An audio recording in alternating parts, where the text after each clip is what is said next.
இன்னைக்கு நம்ம விருந்தினர் பக்கத்தோட கெஸ்ட் யாருன்னு சொல்லிடலாமா கார்த்திக்? சொல்லிடலாம். தமிழ் சினிமாவில் பயமறியா பிரம்மை திரைப்படம் மூலமாக இயக்குனராக அறிமுகமாகி இருக்கும் ராகுல் கபாலி அவர்களே இன்றைய நம் விருந்தினர். வணக்கம் சார். வணக்கம். எப்படி இருக்கீங்க? நல்லா இருக்கு. Super sir. பயமறியா பிரம்மை படம் ரிலீஸ் ஆகி நிறைய ரெஸ்பான்சஸ் வந்துட்டு இருக்கு. உங்களுக்கு பெஸ்ட் ரெஸ்பான்ஸ் சோஃபார் கிடைச்சதுலேயே ஃபீட்பேக்ல என்னது சார்? என்னோட ஃப்ரெண்டோட ஃப்ரெண்டு ஒருத்தர் படம் பார்த்துட்டு சொன்னார், ஏன்டா வாழ்க்கையில் ஏற்கனவே நிறைய கஷ்டம் இது, ஜாலியாக போய் தேட்டரில் பார்த்து விசில் அடிக்கலான்னு போனால் அங்கேயும் போய் ஏன்டா எங்களை யோசிக்க வச்சுட்டு இருக்கேன்னாரு. ரொம்ப ஒரு மாதிரி காம்ப்ளிகேட்டட் ஆகிட்டீங்க. ஏன் இவ்வளோ காம்ப்ளிகேட் பண்ணுறேன் எங்கள் லைஃப்னு சொல்லிட்டு இருந்தாரு. சரி, ஓகே, அதோ நல்ல ஸ்வீட்டான ரெஸ்பான்ஸ், ரொம்ப ஹானஸ்டாக சொல்லியிருந்தாரு. ஓகே, பட் ஆக்சுவலாக உங்களோட நீங்கள் எழுதின அந்த தீமுக்கு அந்த ரெஸ்பான்ஸ் கரெக்டான ரெஸ்பான்ஸ். என்ன பதில் சொன்னீங்க சார்? இல்லை, எல்லா வாட்டியுமே ஜாலியாகவே படம் பார்க்கணுன்ற அவசியம் இல்லை. ஸோ இந்த வாட்டி கொஞ்சம் நாம் அதோட எங்கேஜ் ஆகி எப்படி ஒர்க் அவுட் ஆகுதுன்னு பார்க்கலாம். இந்த ஒரு எக்ஸ்பீரிமெண்ட் தான் இது. ஸோ கரெக்டாக தான் இருக்கு. ஸோ நீங்கள் படம் பார்க்குற ஆடியன்ஸ்க்கு யோசிக்க வைக்கிற அளவுக்கு சீன்ஸ் எல்லாம் இருக்குது, மூவிஸோட எல்லா சீன்ஸுமே இருக்குன்னு சொல்லியிருக்கீங்க. ஸோ அப்படி சொல்கிறப்போ நம்ம இது ஐயோ நம்ம வாழ்க்கையில் நடந்த மாதிரி இருக்கே அப்படின்னு கனெக்ட் பண்ணுற அளவுக்கு இப்படி ஒரு படத்தை கொடுக்கணும் மக்கள்கிட்ட அப்படின்றது இந்த நாட் எங்கேருந்து உருவாச்சு? நாட் ஆக்சுவலாக நான் நிறைய டாக்குமெண்ட்ரிஸ் பார்ப்பேன். ஸோ அந்த டாக்குமெண்ட்ரிஸ் பார்க்க ஒரு ஸ்டேஜுக்கு மேலே என் ஃபோனில் இருந்த எல்லா டாக்குமெண்ட்ரிஸும் க்ரைமாகவே மாறிட்டு இருந்துச்சு. என்னடா நாம ஏன்டா இதே பார்த்துக்கிட்டு இருக்கோம் இந்த ஒரு கேள்வி ஸ்டார்ட் ஆச்சு. ஸோ ஏதோ ஒரு விஷயம் நாம் அந்த ஒரு பாயிண்ட்லேயும் ரிலேட் பண்ணுறோம். இந்த ஒரு ஐடியா ஒரு பேஸ் பண்ணி தான் இந்த நாட் க்ரியேட் பண்ணுவோம் நாங்கள். ஸோ ஒரு கில்லர் நாம் ஏன் அவனுங்களை விரும்புகிறோம், ரசிக்கிறோம், ஏன் ஒரு நெகட்டிவ் ரோல் ஒரு படத்தில் வந்தாலும் பார்த்து அந்த கேரக்டர் மேடா இந்த மாதிரி ஒரு கனெக்ஷன் இருக்கு இல்லைங்களா? ஒரு நெகட்டிவ் ரோல்ஸோட எப்பவுமே ஒரு கனெக்ஷன் இருக்கும். ஸோ அந்த ஒரு ஐடியாவை பேஸ் பண்ணி ஒரு ஆஸ்பெக்டாக பண்ணலாம் தான் இதோட. இந்த படத்தோட டைட்டில் எப்படி ஃபிக்ஸ் பண்ணீங்க? நான் சும்மா எழுதும் போதே இங்கிலீஷில் எழுதியிருந்தோம், ஃபியர்லெஸ் டெல்யூஷன் சொல்லிட்டு. ஸோ அதை அப்படியே டிரான்ஸ்லேட் பண்ணும்போது பயமறியா பிரம்மை. அப்படி வச்சுட்டீங்களா? என்ன சார் இது, இவ்வளோ பெரிய ஒரு டீட்டெயிலான ஆன்சர் சொல்லுவீங்கன்னு பார்த்தா இல்லை, டிரான்ஸ்லேட் ஸோ இங்கிலீஷ்லேயும் சரி தமிழ்லையும் சரி அது ஒரு மனநிலைக்கான ஒரு டைட்டிலாகவே இருக்கட்டும். ஸோ பிரம்மைன்றதே ஒரு கன்ஃபியூஸ்டான ஒரு ஸ்டேட், அதில் என்னடா பயமறியான்னு சொல்லிட்டு நிறைய பேர் என்ன கேட்டுட்டு இல்லை. ஸோ அந்த தாட்டு ஒருத்தனை நம்ம ஏதாவது பண்ணணும்ன்ற ஒரு தாட் நம்ம மைண்ட்லயே ஒரு ப்ராசஸ் பண்ணி அங்கேயே நிறுத்துவோம் பார்த்தீங்களா? ஸோ ஆனால் அந்த தாட்டுக்காக நம்ம பயப்படுறதே இல்லை. நம்ம மைண்டுக்குள்ள தானே யாருக்கு என்ன தெரிய போகுது, நம்ம என்ன ஓப்பனாக சொல்றோம் இந்த மேட்டர். ஸோ அதனால தான் பயமறியா பிரம்மை. ஸோ இந்த படத்தோட கதைக்களம் ஆடியன்ஸோட கனெக்ட் பண்ற அளவுக்கு இருந்திருக்கு. நீங்க எதிர்பார்த்த ரிவ்யூஸ் கிடைச்சதா இல்ல எதிர்பார்க்காத ரிவ்யூ நீங்க கிடைச்சதுன்னு நினைக்கிறீங்களா? இல்லை, இது எடுக்கும் போதே ஒரு ஐடியா என்னன்னா இது ஒரு எக்ஸ்பெரிமெண்டலான ஒரு எஃபர்ட்டாக தான் இருக்கும். இந்த இது ரொம்ப ஓப்பனாகவே இருந்துச்சு. நாங்களும் சரி எங்கள் ப்ரொடக்ஷன் ஹவுஸ்லையும் சரி, ஓகே நாம் ஒரு பிராண்ட் க்ரியேட் பண்ணுறோம். ஸோ நாம் இந்த ஒரு ஜோனுக்குள்ளே போகணும், எக்ஸ்பெரிமெண்டல் ஃபில்ம் மேக்கிங் ஜோனுக்குள்ளே தான் நம்ம போகிறோன்றது தெளிவு பண்ணிட்டு தான் இதுக்குள்ளே போகணும். ஸோ ரிவ்யூஸோ கிரிட்டிக்ஸோ எல்லாம் பார்க்கும்போது இட்ஸ் மிக்ஸ்டு தான். ஒரு சில பேருக்கு படம் ரொம்ப பிடிச்சிருக்கு, ஒரு சில பேருக்கு படம் சுத்தமாக பிடிக்கல. ஸோ ஆனால் இட்ஸ் ஒரு பார்ட் ஆஃப் ஒரு ப்ராசஸ், ஒரு ஃபில்ம் மேக்கிங்கோட ஒரு ப்ராசஸாக இது பார்க்கும்போது நம்மளுக்கு இதுதான் வரும்ன்றது முன்னாடி எக்ஸ்பெக்ட் பண்ணது தான். ஓகே, ஸோ பொதுவாக நீங்கள் நிறைய டாக்குமெண்ட்ரி பார்த்து பழக்கப்பட்டிருக்கீங்க. ஸோ டாக்குமெண்ட்ரிஸுக்கு கண்டிப்பாக ரிசர்ச் இருக்கும், ஸ்பாட்லேயோ இல்லை அந்த பர்சன் பற்றியோ. ஸோ இந்த படத்துக்கான டீட்டெயிலிங்காக ஏதாவது ஒரு பர்சனோட அடாப்ட் ஆகணும்னு சொல்லி இன்ஸ்பயர் ஆகணும்னு ரிசர்ச்சில் மீட் பண்ணது எதாவது இருக்கா சார்? இல்லை, நாங்கள் யாரையுமே மீட் பண்ணல இன் பர்சன். ஆனால்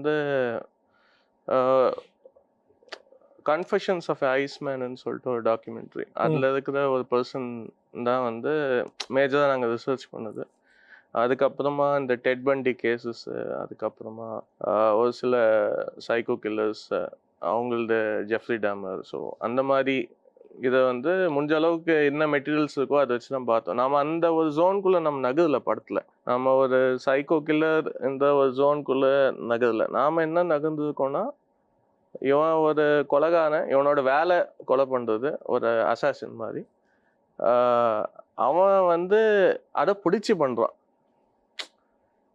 அதுதான் அவனோட மைண்ட் செட். ஸோ அந்த ஒரு மைண்ட் செட்டை மட்டும் நம்ம ஃபிக்ஸ் பண்ணிவிட்டு அதுலேருந்து ட்ராவல் பண்ணிட்டு தான் அது. ஓகே. பட் ஆனா உங்களுக்கு ஒரு படம் அதனோட வந்து ஜனரஞ்சக வியாபாரத்துக்காக ஏதாவது நீங்க அதுல ஏதாவது திணிச்சே ஆக வேண்டிய சிச்சுவேஷன் ஏதாவது இருந்ததா?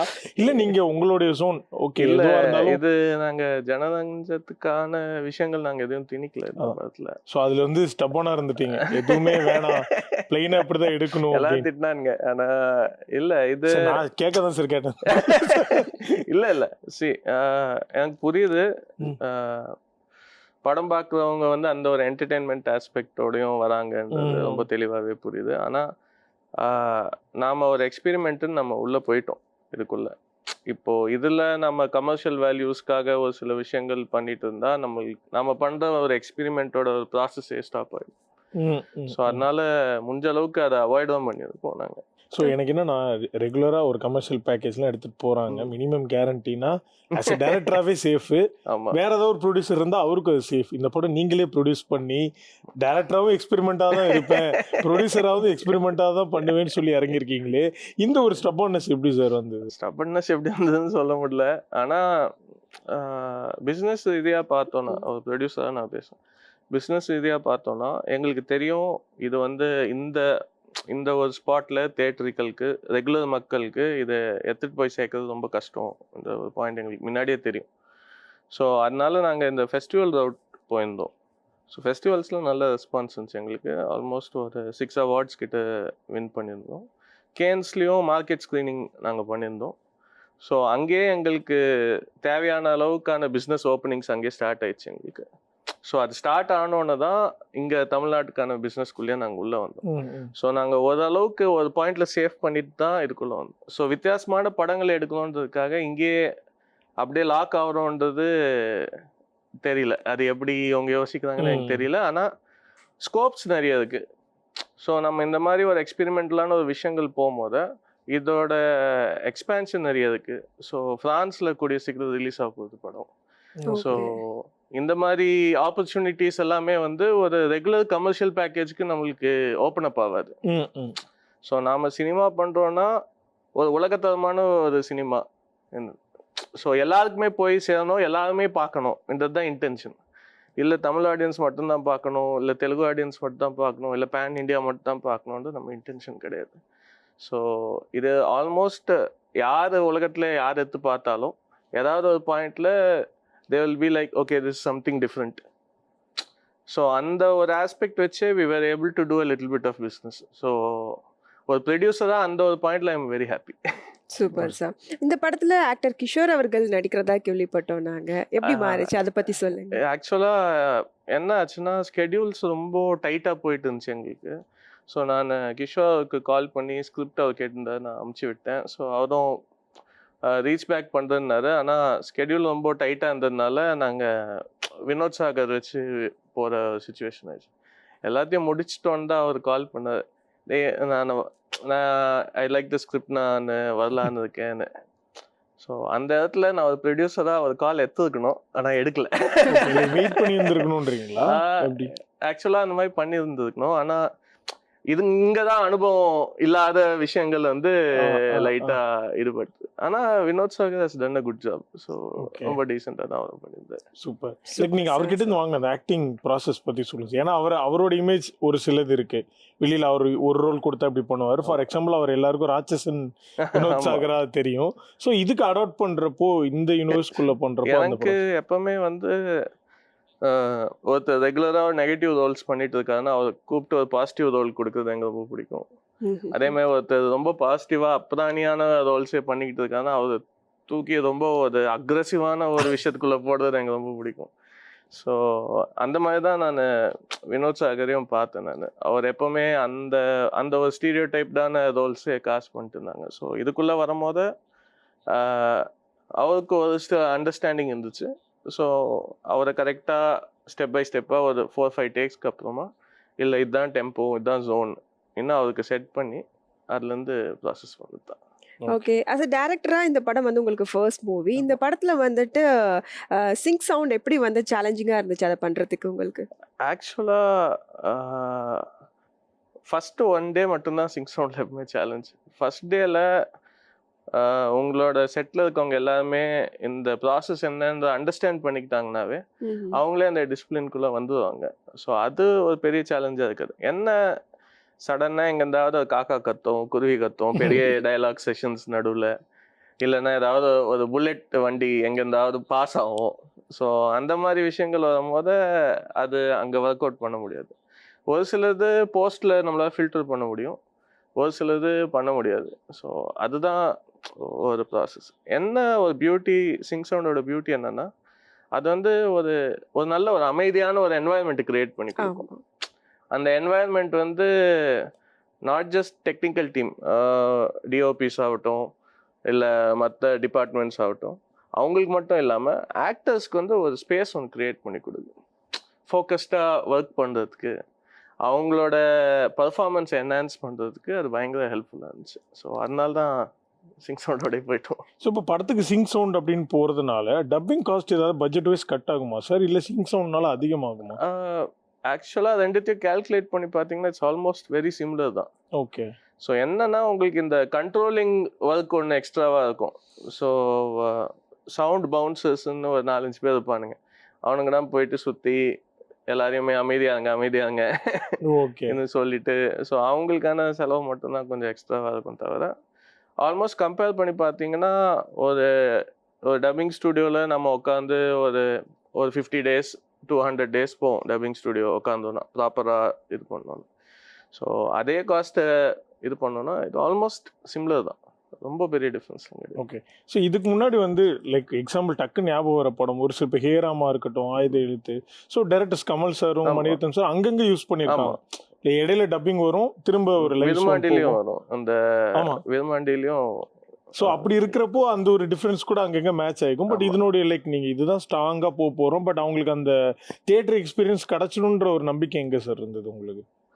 இல்லை, முக்கால்வாசி வேர்ல்டில் இருக்க முக்கால்வாசி சினிமா சிங்க் சவுண்டில் எடுக்கிறாங்க. ஓகே. ஸோ அதனால அவங்க படங்கள் எல்லாமே கரெக்டாக தானே இருக்கு. ஸோ நம்ம படமும் கரெக்டாக தான் இருக்குன்னு ஒரு நம்பிக்கை தான். ப்ளஸ் எங்களுக்கு வந்த டீமும் நல்ல டீம்.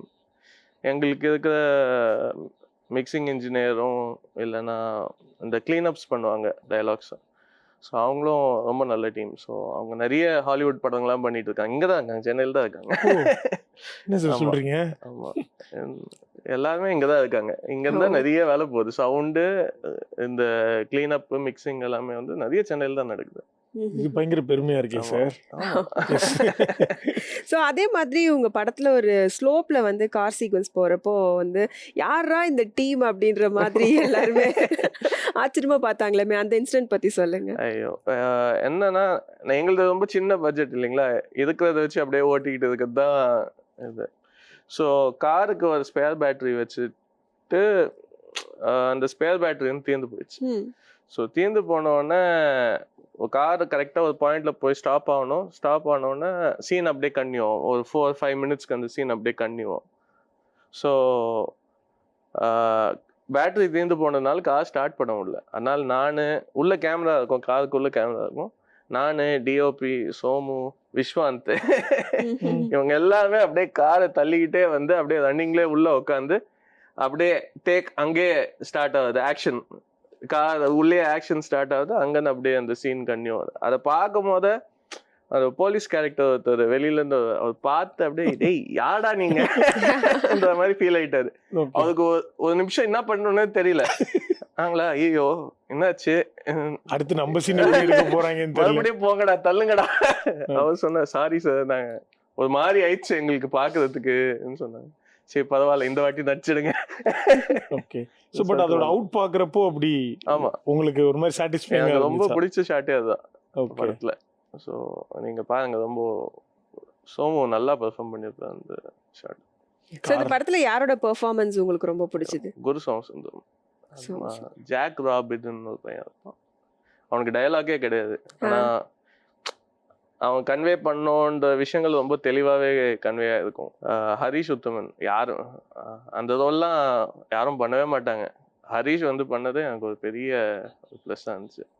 சாய் பிரியங்காவும் ரொம்ப நல்லா பண்ணியிருந்தாங்க. அதுக்கப்புறமா அறிமுகம் பார்த்தின ஜேடி, ஸோ அவரும் வந்து ரொம்ப யதார்த்தமான ஒரு பர்ஃபார்மன்ஸ் கொடுத்துருப்பாரு. ரொம்ப பீஸ்ஃபுல்லாக இருக்கும் பார்க்குறதுக்கு. இந்த Super. நேரத்துல தான் நாங்க வந்து இன்னொரு சர்ப்ரைஸான மேட்டர் சொல்ல போனோம். சார் வந்து ஒரு பயங்கரமான ஆர்டிஸ்ட் கரெக்டா சார்? எப்படி சார் அது ஆரம்பிச்சு சினிமா எப்படி முதல்ல நீங்க ஆர்டிஸ்டா நீங்க யார் அப்படின்றத சொல்லுங்க சார். நான் வந்து எனக்கு பர்டிகுலர் மீடியம்ஸ் எதுவும் கிடையாது. நான் எல்லா மீடியம்லையும் பெயிண்ட் பண்ணுவேன். அம்மா ஆர்டிஸ்ட். ஸோ சின்ன வயசுலேருந்தே அவங்க கிட்ட இருந்து அப்படியே கற்றுக்கிட்டது தான். ஸோ அதுக்கப்புறமா நான் ஆர்கிடெக்சர் பண்ணேன். ஆர்கிடெக்சர் பண்ணிட்டு அது எனக்கு கரெக்டாக செட் ஆகலைன்னு சொல்லிட்டு நான் ஒரு 4 year லாங் ட்ரிப்பில் ஒன்று போயிருந்தேன். ஸோ அரௌண்ட் வேர்ல்டு ஃபுல்லாக ஒரு ட்ரிப் ஒன்று போயிருந்தேன். ஸோ எல்லா இடத்துலையுமே வந்து சாப்பிட்றதுக்கோ தங்குறதுக்கோ ஏதாவது பண்ணணும். ஸோ மோஸ்ட்டாக நான் வால்ஸில் பெயிண்ட் பண்ணி கொடுக்குறது, ஏதாவது ஆர்ட் ஒர்க் பண்ணி கொடுக்குறது, இல்லை டேட்டூஸ் போட்டு கொடுக்குறது. ஸோ இந்த மாதிரி டிசைன்ஸ் பண்ணி தான் நான் கொஞ்சம் கொஞ்சமாக ட்ராவல் பண்ணேன் அந்த 4 வருஷம். ஸோ 4 வருஷம் கழித்து எல்லாருக்குமே என்ன ஒரு ஆர்டிஸ்டாக தெரியும்.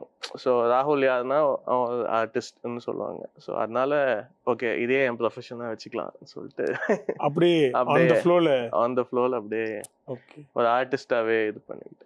So, அதுக்கப்புறம் எப்படி உங்களுக்கு சினிமாக்குள்ள உங்க நான் travel? ஆக்சுவலி ஒரு ஸ்டோரி போர்டு ஆர்டிஸ்டாக தான் உள்ளே வந்தேன். என் ஃப்ரெண்டோட ஒரு ப்ராஜெக்டுக்காக ஸ்டோரி போர்டு ஆர்டிஸ்டாக வீசா வாங்குற டைமில் சரி இது பண்ணலாம்னு சொன்னேன். எனக்கு ஆக்சுவலாக ப்ராசஸ் ரொம்ப பிடிச்சிருந்துச்சு. ஸ்கிரிப்ட்லேருந்து ஸ்டெப் பை ஸ்டெப்பாக இது பண்ணுறது. ஸோ எல்லாத்தையும் இன்வால்வ் ஆகிட்டு எல்லாத்தையும் ஒர்க் பண்ணிட்டு இருக்கும்போது டைரக்டிங்க்கு ஒரு ஆப்பர்ச்சுனிட்டி கிடச்சது என் ஃப்ரெண்டு மூலிமா. மச்சான் நீயே பண்ணுறியான்னு நான் சரி எனக்கு ஓகே இது எப்படி ஒர்க் ஆகும்னு எனக்கு தெரியல. எந்த ஒரு இதில் இருந்தேன். அந்த ஒரு ஷார்ட் ஃபிலிம் பண்ணோன்னே ஒரு கான்ஃபிடென்ஸ் வந்துச்சு. ஓகே நம்மளால் இது பண்ண முடியும். ஸோ இந்த ப்ராசஸ் இன்ட்ரெஸ்டிங்காக இருக்குது. ஒரு டீமாக ஒரு விஷயத்தை எடுத்துகிட்டு வர்றது நம்ம இமேஜின் பண்ண எல்லா விஷயங்களையும் இதில் எடுத்துகிட்டு வரலாம். இந்த ஒரு ஸ்கோப் ஒன்று ஓப்பன் ஆச்சு. ஸோ அந்த ஸ்கோப் ஓப்பன் ஆனோன்னே சரி okay it's a good path to choose-ன்னு சொல்லிட்டு ஓகே. இன்னைக்கு நம்முடைய விருந்தினர் பக்கத்துல டைரக்டர் ராகுல் கபாலி அவர்கள் நம்ம கூட பேசிட்டு இருக்காங்க. தொடர்ந்து பேசலாம். அதுக்கு முன்னாடி ஷார்ட் கமர்ஷியல் பிரேக். இது காலை மலர் படத்துல வந்துட்டு நீங்க எல்லாமே தத்ரூபமா கொடுத்துருக்கீங்க. எந்த ஒரு எக்ஸ்பீரியன்ஸும் இல்லாம, ஏன்னா சில பேர் வந்துட்டு ஆல்ரெடி வந்துட்டு அசிஸ்டன்ட் டைரக்டரா யார்கிட்டயாவது ஒர்க் பண்ணியிருப்பாங்க. யார்கிட்டயுமே ஒர்க் பண்ணாம எப்படி உங்களுக்கு இப்படி ஒரு படம் வந்து ஆடியன்ஸ்க்கு கொடுக்க முடிஞ்சுது? நான் மட்டும் இல்லை இல்லைங்களா. ஸோ இது ஒரு ஃபுல் டீம், ஒரு டீம் ஆஃப் 20-30 பீப்புள் இருக்காங்க இதுக்குள்ள. ஸோ எல்லாரும் அவங்கவுங்க பார்ட், எல்லாருக்கும் அவங்களோட பார்ட் என்னன்னு புரிய வைக்கிறது மட்டும்தான் என் வேலை. நான் போய் அவங்களோட வேலையை இழுத்து போட்டு செய்கிறது இல்லை. So my job is to direct people towards ஒரு பர்டிகுலர் விஷன்.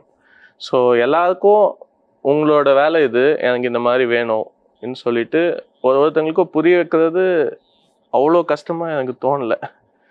ப்ளஸ் எவ்ரிதிங் பேப்பர்லேயும் அதுக்கு எல்லாமே ஸ்டோரி போர்ட் பண்ணியும் அதுக்கு. ஸோ பார்த்தோன்னே எல்லாருக்குமே ஒரு அண்டர்ஸ்டாண்டிங்கும் அதுக்கு. ஸோ நாமளாக அவங்கள டென்ஷன் பண்ணாத வரைக்கும் அவங்களே ஜாலியாக தான் வேலை பார்ப்பாங்க. ஸோ நான் அந்த ஒரு மைண்ட் செட்டில் இதை அப்ரோச்சே பண்ணேன் நான். ஓகே. பட் ஆனால் ஒரு சில என்னதான் நம்ம அப்படி பிளானிங்காக போயிருந்தாலும் ஒரு சில டெக்னிக்கல் ஆஸ்பெக்ட்ஸ்க்கான ஸ்ட்ரகிள்ஸ் இருந்திருக்கும்ல சார்? கண்டிப்பாக. அதுக்கான ஹெல்ப்லாம் நீங்கள் யார்கிட்டேருந்து எடுத்துக்கிட்டீங்க? சினிமாட்டோகிராஃபி வைஸ் என்னோட 2 சைல்ட்ஹுட் ஃப்ரெண்ட்ஸ் தான் பண்ணாங்க. ஸோ அவங்க பயங்கர கம்ஃபர்டபுள் ஜோன் தான் இருந்தோம். ஏன்னா அவங்களும் அந்த ஒரு எக்ஸ்பெரிமெண்ட் பண்ணி கற்றுக்கணுன்ற ஒரு மைண்ட் செட்டில் பண்ணதுனால ஸோ அதில் ஒரு பெரிய இஷ்யூஸ் எதுவும் வரல. எடிட்டாக எனக்கு சுத்தமாக எடிட்டே தெரியாது. இந்த படம் எடுக்கும்போது படம் எடுத்து முடிச்சுட்டு தான் எடிட்கான விஷயங்களே கற்றுக்க ஆரம்பிக்கணும். எப்படி சார் எப்படி சார் என்ன சார் பிளான் பண்ணி ஒரு ஷார்ட் முடியுது? இல்லை அது பேசிக்காக இந்த டிரான்சிஷன்ஸ் இதுக்கப்புறம் இது இந்த ஒரு ஐடியா மட்டும்தான் இருக்கு தவிர. ஆனால் ஓகே இந்த எமோஷன்ஸ்க்கு நம்ம எடிட்டோரியலாக இந்த மாதிரி பேட்டர்ன்ஸில் நம்மளால் ஷார்ட்ஸ் வைக்க முடியும், அதை அண்டர்ஸ்டாண்ட் பண்ணிக்க முடியுன்றது படம் எடுத்து முடிச்சோன்னு தான் நான் அண்டர்ஸ்டாண்ட் பண்ணேன். ஸோ எடிட்டோரியலாக நிறைய கற்றுக்கிட்டேன். அடுத்த படத்தில் பார்க்கலாம். அதாவது இந்த படம் மட்டும்தான் எக்ஸ்பீரியன்ஸ் நினைச்சேன். உங்களுக்கு இது வந்து ஒரு இல்லை கண்டிப்பாக எல்லாருக்குமே தான். நான் இதுன்னு இல்லை, இன்னும் ஒரு 4 படம் எடுத்தாலும் இதே மைண்ட் செட்டில் தான் இருப்பேன் நான். ஏன்னா ஒரு வாட்டியும் நம்ம ஒரு விஷயங்கள் நம்ம கற்றுக்குறோம். ஸோ நான் ஃபஸ்ட் டைம் ஒரு ஷார்ட் ஃபிலிம் பண்ணும்போது 30-40 டேக்லாம் போயிருக்கோம். 30-40 டேக் போகும்போது ஒரு விஷயம் தான் அண்டர்ஸ்டாண்ட் பண்ணேன். ஆர்டிஸ்ட்டுங்க வந்து ஒரு 8 to 9 டேக்ஸ்க்கு மேலே அவங்க டயர்ட் ஆக ஆரம்பிக்கிறாங்க. அவங்களால பெஸ்ட்டாக கொடுக்க முடியல. அந்த ஒரு மொமெண்ட் மட்டும் ரெஃப்ரெஷிங்காக இருக்காங்க. இந்த ஒரு விஷயம் வந்து இருந்துச்சு. ஸோ இந்த படம் எடுக்கும் போது அதுலேருந்து லேர்ன் பண்ண ஒரு சின்ன எக்ஸ்பீரியன்ஸ் தான். 8 to 9 டேக்ஸ் அதுக்கு மேலே நான் போக மாட்டேன். அப்படி போனோன்னா இன்னைக்கு கிடையாது, ஒரு 2 days கழிச்சு கூட போகலாம். ஸோ இந்த மாதிரி தான் இப்போ எடிட்டோரியலாக வந்து ஓகே ஒரு லாங் ஷார்ட்ஸ் போயிட்டு இருக்கும், ஒரு மாஸ்டர் போயிட்டு இருக்கும், இன்பிட்வீனில் நம்ம க்ளோஸ்அப்ஸ் கட் பண்ணணும்.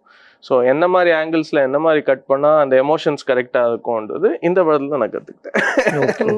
ஸோ அந்த மாதிரி நிறைய விஷயங்கள் இருக்கு. எந்த ஒரு எக்ஸ்பீரியன்ஸும் இல்லாம நீங்க எல்லாமே வந்து பிளான் பண்ணி பண்ணிருக்கீங்க. உங்களை நம்பி உங்க கூட இருக்கிறவங்க எல்லாம் எப்படி ஓகே இறங்கி பண்ணலாம் அப்படின்னு ஒரு நம்பிக்கை, ஒரு ஹோப் கொடுத்தீங்க அவங்களுக்கு? தெரியல எனக்கு.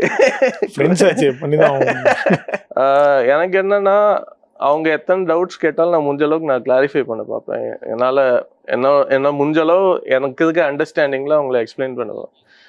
அதே மாதிரி ஹானஸ்டாகவும் மொத்த டீமுக்கும் தெரியும் இது வந்து ஒரு எக்ஸ்பெரிமெண்டலான ஒரு ஜோனுக்குள் தான் போகுது இந்த படம்ன்றது வந்து எல்லாருக்குமே தெரியும். ஆக்டர்ஸ்லேருந்து, சினிமாட்டோகிராஃபர்ஸ்லேருந்து, எடிட்டர்ஸ்லேருந்து, சவுண்ட் டிசைனர்ஸ்லேருந்து, மியூசிக்லேருந்து எல்லாருக்குமே ஓகே இது ஒரு ரெகுலர் ஃபிலிமுக்கான ஒரு ஜோனில் இல்லை, இது டோட்டலாக வேற ஒரு ஜோனில் இருக்குது, இதுலேருந்து நிறைய எவல்யூஷனுக்கான ஸ்பேசஸ் க்ரியேட் ஆகும், இந்த ஒரு ப்ராசஸ்க்குள்ளே தான் போனது. ஸோ இந்த படம் வந்து இதோட முடியறது இல்லை, இது ஒரு ப்ராசஸ். ஸோ இதுலேருந்து அடுத்த படத்துக்கான என்ன விஷயங்கள் நம்ம பெட்டராக எடுத்துகிட்டு போகலாம். ஸோ அந்த ஒரு மைண்ட் ஸ்பேஸ்லாம் என் டீமே இருக்காங்க. அதனால ஒரு 3 ப்ராஜெக்ட் மச்சான், 3 ப்ராஜெக்டில் தான்டா நம்ம அச்சீவ் பண்ணுற கோலை நம்ம அச்சீவ் பண்ணுவோன்னு ரொம்ப தெளிவாகவே சொல்லி வச்சது. இந்த படத்துக்காக ரெஃபரன்ஸ்க்கு வேறு ஏதாவது படங்கள் பார்த்தீங்களா? இல்லை, ஆக்சுவலாக பார்த்துருக்கணும், மைண்ட் ஹண்டர் பார்த்துருக்கணும் சீரீஸ், அது பார்க்கல. நான் அது பார்த்துருந்தா கொஞ்சம் நிறைய விஷயங்கள் மாற்றிருப்பேன். நிறைய விஷயங்கள் அதில் ரொம்ப இன்ட்ரெஸ்டிங்காக பண்ணியிருந்தாங்க கான்வர்சேஷன்ஸ்லாம். அப்போ தான் தோணுச்சு, ஆமாம்ல கான்வர்சேஷன்ஸ் இந்த மாதிரி இன்ட்ரெஸ்டிங்காக கூட எடுக்கலாம் என்ற ஒரு விஷயங்கள். அதுக்கப்புறமா வந்து இந்த படத்தில் 2 விஷயம் நாங்கள் ட்ரை பண்ணியிருந்தோம். ஓகேங்களா, ஒன்று வந்து கான்வர்சேஷன்ஸ் வந்து ஒரு புக்கிலேருந்து வர எழுத்துக்கள் மாதிரியே இருக்கணும், இந்த ஒரு விஷயங்களுக்குள்ள வந்து போயிருந்தோம். அதே மாதிரி வந்து ஒரு ரெகுலராக நம்ம ஒரு கான்வர்சேஷன் வச்சுருக்கோன்னா, இப்போ நீங்கள் ஒரு செட் ஆஃப் கொஷினர்ஸ் வச்சுருக்கீங்க, நீங்கள் என்கிட்ட கொஷின் பண்ணிட்டு இருக்கீங்க, நான் உங்கள் கொஷினுக்கு கரெக்டாக ஆன்சர் பண்ணலன்னா நீங்கள் ஒரு ப்ராசஸ்க்குள்ளே வேற மாதிரி கொஷின்ஸ் கேட்பீங்களா, அப்போ வந்து நரேட்டிவ் ஸ்ட்ரக்சரே மாறுது இல்லைங்களா. ஸோ அந்த மாதிரி ஒரு விஷயம் நாங்கள் அதில் ட்ரை பண்ணோம். ஒரு சிலர் ஒர்க் ஆச்சு, ஒரு சிலர் ஒர்க் ஆகல. ஆனால் மைண்ட் ஹண்டர் அது நான் மிஸ் பண்ணிட்டேன்னு தோணுச்சு ரெஃபரன்ஸாக பார்க்கறதுக்கு. நீங்க வந்து ஏடியா இல்லாம வந்திருக்கீங்களா சார்? பட் உங்களுக்கு இந்த ஒரு படத்துல ஆஸ் எ டைரக்டரா ஒரு ஏடிஸ் இருந்திருப்பாங்க. the way you handle them அது ஒன்று இருக்கும்ல, ஒரு டிசைன் இருந்திருக்கும். ஸோ எப்படி நீங்க உங்க ஏடிக்கு எப்படி தெரியலையே, நான் ஒழுங்கா ஹேண்டில் பண்ணேன்.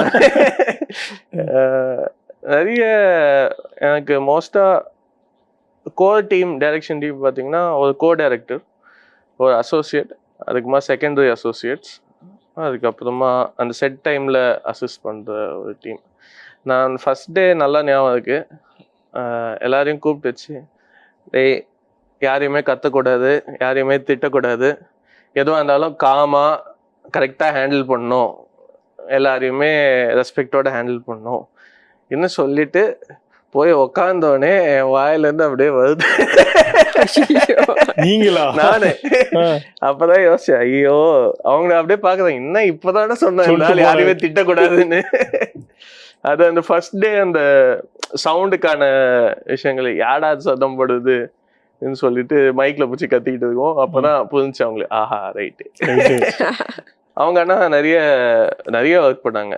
என்னோட ஏடிஸ் ஆக்சுவலி என்னோட நிறைய எக்ஸ்பீரியன்ஸ்டு, எஸ்பெஷலா என் கோ டைரக்டர்லாம் பயங்கர எக்ஸ்பீரியன்ஸ்டான பர்சன். ஸோ அவங்களுக்கும் என்னன்னா அவங்களுக்கு அவ்வளோ எக்ஸ்பீரியன்ஸ் இருந்தும் இது ஒரு புது அனுபவமா இருக்கு, ஒரு வித்தியாசமான ஒரு எஃபர்ட்டா இருக்கு. இந்த ஒரு விஷயத்துக்காக தான் என்னோட இன்னும் இருக்காங்க. ஓகே, ஸோ அடுத்ததான் வந்து ப்ரொடக்ஷன் பற்றி கேட்கணும். இந்த படத்துக்கு வந்துட்டு ப்ரொடியூஸ் பண்ணதே நீங்கள் தான் அப்படின்றப்போ வந்து ஃபஸ்ட் படம் நம்ம டைரக்ஷனும் பண்ணிட்டு ப்ரொடியூஸும் பண்ணிட்டு எப்படி நம்ம இது சக்ஸஸாக கொண்டு வர போகிறோம் அப்படின்ற பயம் ஏதாவது இருந்துச்சா? நீங்கள் பிளான் போட்ட மாதிரியே நீங்கள் போட்ட பட்ஜெட்டில் வந்துருச்சா படம்? படத்தோட பட்ஜெட் நாங்கள் ஓரளவுக்கு கரெக்டாக கண்ட்ரோல் பண்ணிக்கிட்டோம், அதில் எந்த இஷ்யூவும் அதில். ஆனால் இது இனிஷியலாகவே ஒரு பிஸ்னஸ் மாடலாக ஒர்க் ஆகும்ன்ற ஒரு மைண்ட் செட்லேயே நம்ம ஸ்டார்ட் பண்ணலாம். அதனால நான் ப்ரொடியூஸ் பண்ணேன். எனக்கு என்னன்னா யாரையுமே போயிட்டு அந்த ஒரு சுச்சுவேஷனில் வைக்கக்கூடாது, ஏன்னா நாம் ஒரு எக்ஸ்பெரிமெண்ட்லான ஒரு விஷயத்துக்குள்ளே நம்ம நகர்ந்துக்கிட்டு இருக்கோம். ஸோ அவங்களுக்கு அந்த ஒரு ப்ரெஷர் கொடுக்கக்கூடாதுன்றதுக்காக தான் நாங்களே பண்ணோம் இதை. ஸோ ஆக்சுவலி நானும் என்னோட இன்னொரு ஃப்ரெண்டு 2 பேரும் சேர்ந்து தான் பண்ணோம். ஸோ 2 பேரும் பண்ணும்போதே எங்களுக்கு ஒரு ஐடியா என்ன இருந்துச்சுன்னா, இந்த படத்தை வச்சு என்ன மாதிரி ஆஸ்பெக்ட் ஆஃப் பிஸ்னஸ் இருக்குது, எங்கே எடுத்துகிட்டு போக முடியும், எங்கே எடுத்துகிட்டு போக முடியாத ஒரு படத்தை, இது ஒரு படத்தோட ஒரு ரேஞ்ச் ஆஃப் ரீச் எவ்வளோ, என்ன மாதிரி ஆடியன்ஸ்க்கு ரீச் பண்ண முடியும், யாருக்கு ரீச் பண்ண முடியாது. ஸோ இதுக்கான ஒரு படமாக தான் எடுக்கணுன்றது தான் எடுத்தது. ஸோ இது வந்து எங்களால் வேர்ல்டில் வேறு எந்த ஆடியன்ஸ்க்கு வேணாலும் போட்டு காட்ட முடிய ஒரு சுச்சுவேஷன் க்ரியேட் ஆனோடனே நாங்கள் ஓகே ஃபைன். அது வரைக்கும் எனக்கும் ஒரு மாதிரியாக தான் இருந்துச்சு, என்னடா பண்ணி வச்சுருக்கோம், இது நம்ம ஒரு ஆடியன்ஸ்க்கு எப்படி ஒர்க் ஆகும், இந்த ஒரு நிறைய கொஷின்ஸ் இருந்துச்சு. கேன்ஸில் ஸ்க்ரீன் பண்ணும்போது தான் அப்போ தான் பிஸ்னஸே ஓப்பன் ஆச்சு எங்களுக்கு ஃபஸ்ட் டைமாக.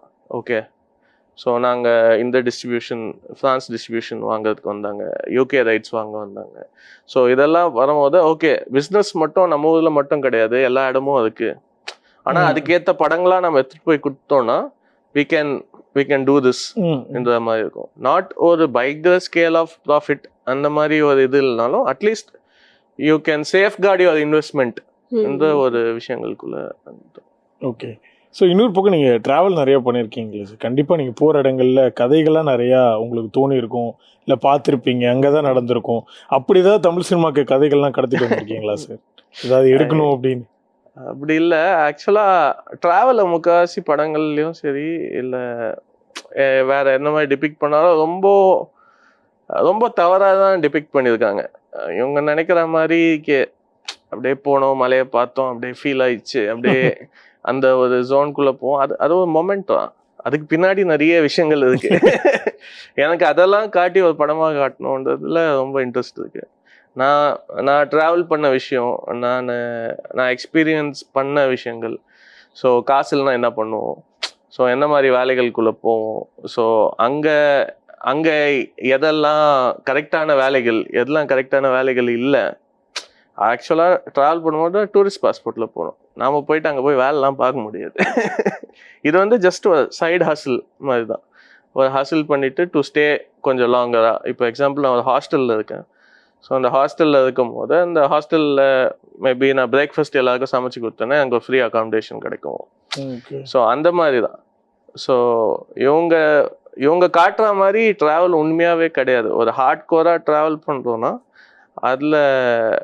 அதில் நம்மளோட மைண்ட் செட்டும் சரி, அங்கே இன்னொருத்த நம்மளுக்கு எந்த ஒரு விஷயமும் இல்லாமல் ஹெல்ப் பண்ணுறான் பார்த்தீங்களா, அவன் ஏன் அது நம்மளுக்காக பண்ணுறான், எதுக்கு பண்ணுறான், அந்த ஆஸ்பெக்ட்ஸ்குள்ளே போனோன்னாவே இது ரொம்ப அழகான ஒரு கதையாக சொல்லலாம். ஸோ நிறைய கண்ட்ரீஸ்க்கு வந்து ட்ராவல் பண்ணிட்டு இருக்கீங்க. ஃபாரின் மூவிஸ், அது போகிற கண்ட்ரிகளில் இருக்கக்கூடிய படங்கள் பார்த்தீங்களா? கண்டிப்பாக பார்ப்பேன். நான் பயங்கர மூவி பஃப். நான் சும்மாவே இந்த ஹாஸ்டல்ஸ்லாம் போய் தங்கணுன்னாவே, வெளிலாம் போனீங்கன்னா சின்ன சின்ன ஹாஸ்டல்ஸ்லேயே ஒரு டிவி ரூம் இருக்கும். அந்த டிவி ரூமில் நிறைய கலெக்ஷன்ஸ் வச்சுருப்பானுங்க.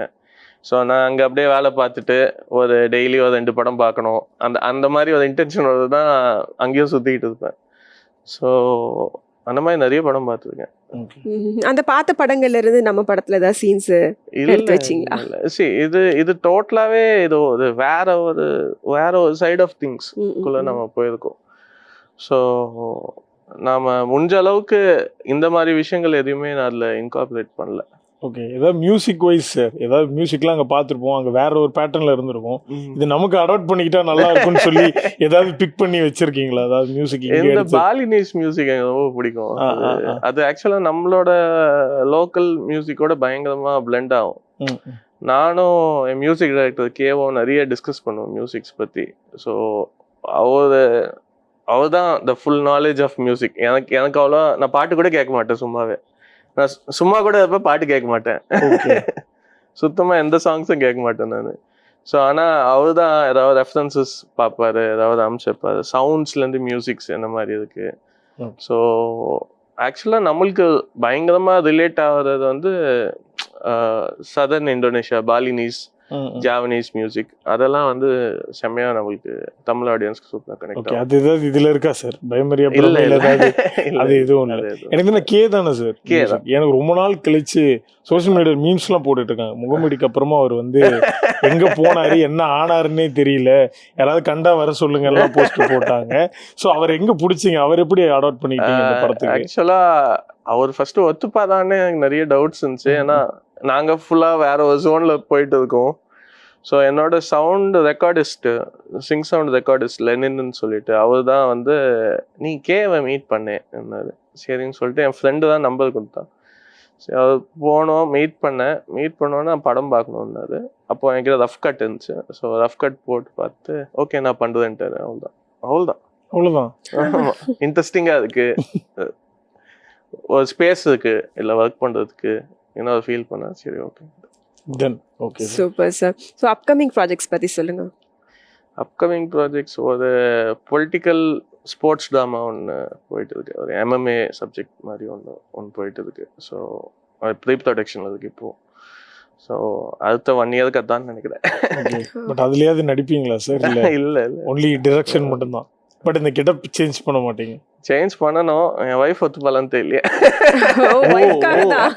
இப்பதான் சார் எனக்கு புரியுது இந்த கெட்டப்புக்கான ரகசியம் என்ன அப்படின்ட்டு. எனக்கே என் மூஞ்சி ஞாபகம் இல்லை ஷேர் பண்ணி. ஃபுல்லா வேற ஒரு ஆளா ஆயிடு. ஆல்மோஸ்ட் ஒரு 12 இயர்ஸா இப்படிதான் இருக்கேன் நான். கல்யாணம் ஆகி 12 years ஆச்சு. இல்ல கல்யாணம் ஆகி 2 இயர்ஸ் தான் ஆகுது. Okay sir. But thank you so much sir. ரொம்ப ஸ்வீட்டா இருந்தது. லைக் உங்களுடைய படத்தை பத்தின ஜேர்னியை தாண்டி உங்களுடைய ஜேர்னியும் ரொம்ப சூப்பரா கனெக்டடா இருந்தது. லைக் அடுத்தடுத்து உங்களுடைய அப்கமிங் ப்ராஜெக்ட்ஸ்க்கு ஜெயா டிவி சார்பாக பெரிய வாழ்த்துக்கள். Thank you thank you so much for coming.